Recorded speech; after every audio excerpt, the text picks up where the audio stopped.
கர்த்தருக்கானவர்களாய் வாங்க. நீங்கள் எவ்வளவு ஓடினாலும் அதெல்லாம் ஒரு நாள் இங்கு விட்டு போக வேண்டிய சூழ்நிலையும் கட்டாயமும் உங்களுக்கு இருக்கிறது. ஆதலால் நிலையற்ற இந்த பூமியிலே வாழ்ந்து கொண்டிருக்கிறோம்.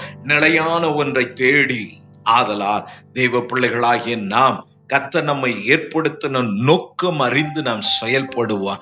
அந்த இருளில் நின்று விடுதலையாக்கப்பட்ட நாம் அவருடைய நன்மைகள், அவருடைய குணங்கள், அவருடைய ரட்சிப்பு, அவருடைய சுவிசேஷத்தை, அவருடைய சமாதானத்தை, அவருடைய விடுதலையை நாம் ஜனங்களுக்கு கொண்டு சேர்க்கிறவர்களாய், நம்மை சுற்றி இருக்கிறவர்களுக்கு சுவிசேஷமாய் அந்த நாமத்தை அறிவித்து நம்முடைய சபை வளர்ச்சிக்கு நீங்களும் நானும் ஒரு முக்கிய பங்கு வகிக்கிறவர்களாய் இருக்க வேண்டும். அதை தான் இந்த வேதம் அடையாளப்படுத்துகிறது.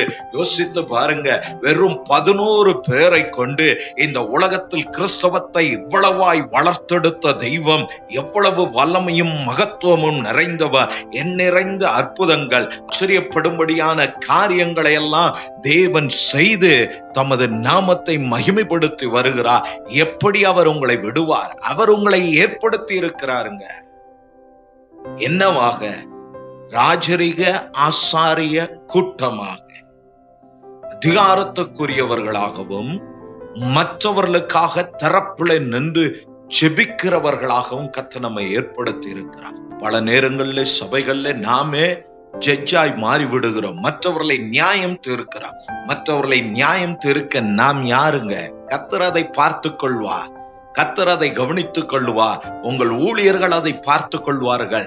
எதை குறித்தும் கவலையற்றவர்களாக, எதை குறித்தும் சிந்தை இல்லாமல் ஒரே ஒரு சிந்தை, ஒரே ஒரு நோக்கம், ராஜ்யம் கட்டப்பட வேண்டும். உங்களுடைய சபையிலே உங்களை சுற்றி இருக்கிறதான குடும்பங்கள், உங்கள் உறவுகள், உங்கள் கூட பிறப்புகளிலே ரட்சிக்கப்படாதவர்கள் கிறிஸ்துவை அறிந்து கொள்வதற்கு, இந்த கிறிஸ்துவின் வாசனை உங்களில் இருந்து வெளிப்படுவதற்கு என்ன முயற்சி எடுக்கணுமோ அதை எடுங்க. இந்த பூமியில நீங்கள் வாழ்ந்திருக்கிற நாள் வரை நல்ல ஆரோக்கியத்தோடும் சுகத்தோடும் தேவன் உங்களை காத்து நடத்த அவர் போதுமான தெய்வமாயிருக்கிறார். அவருடைய நாமம் மகிமைப்படட்டும். நம்மை ராஜாக்களாய், ஆசாரியர்களாய் கர்த்தர் நம்மை ஏற்படுத்தி இருக்கிறாருங்க. வெளிப்படுத்தல 5ஆம் அதிகாரத்துல எங்கள் தேவனுக்கு முன்பு நாங்கள் ராஜாக்களும் ஆசாரியர்களுமாய் இருக்கிறோம் என்று எழுதப்பட்டு இருக்கிறது.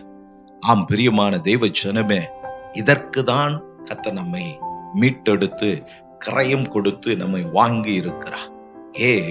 அவருடைய ராஜ்யத்தின் பூமிக்குரிய ராஜாக்களாய், அதிகாரத்துக்குரியவர்களாக